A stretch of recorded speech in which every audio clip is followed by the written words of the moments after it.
ये कहानी एक छोटे से गांव की है जहां एक पुरानी हवेली थी जिसे भूत बंगला कहा जाता था। गांव के लोग कहते थे कि रात के वक्त वो हवेली जिंदा हो उठती है और कोई भी जो वहां से गुजरता है कभी वापस नहीं आता। लेकिन एक दिन एक लड़का राजेश जो नए शहर से गांव आया था, उसने सोचा कि ये सब बस कहानियां हैं। उसने अपने दोस्तों को बताया कि वो उस हवेली का राज खोल कर आएगा। उसके दोस्तों ने इसे रोकने की पूरी कोशिश की, लेकिन राजेश ने उनकी बात नहीं सुनी और रात के अंधेरे में वो हवेली की तरफ चल दिया। जैसा ही राजेश हवेली के दरवाजे तक पहुंच गया, उसने महसूस किया कि हवा भी ठंडी हो गई थी। दिल काफी तेज धड़क रहा था, लेकिन उसने अपने अंदर का दरवाजा खोला।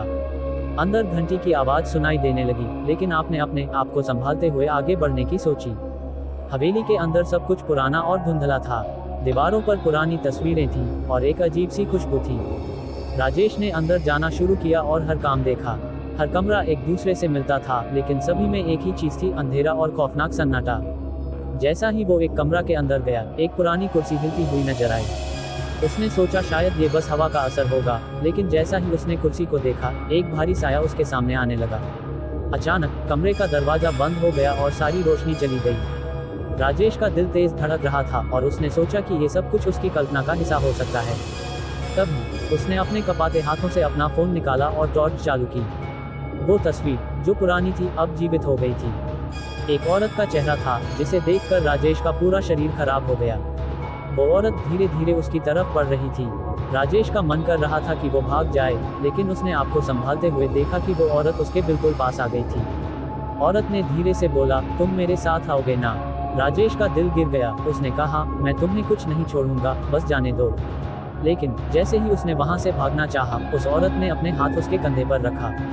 राजेश ने पलट कर देखा और उसने सोचा कि अब कुछ नहीं बचा। और फिर एक भयावह शब्द सुनाई दिया, अब तुम कभी नहीं जाओगे। राजेश का चेहरा उड़ गया और उसने हवेली की छत से एक भूत देखा जिसका चेहरा बिल्कुल काले का था, उसकी तरफ बढ़ रहा था। राजेश का मन डर से भर गया, पर फिर भी उसने आपको संभाला। एक जोरदार आवाज में बोला, मैं जाऊंगा, मैं जाऊंगा। अचानक उस भूत ने उसका हाथ पकड़ा और राजेश को अपनी तरफ खींचा हुआ अंदर ले गया।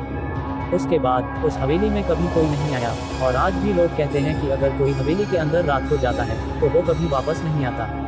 राजेश का नाम भी लोगों की जुबान पर था, मगर कोई उसका चेहरा नहीं देख पाया।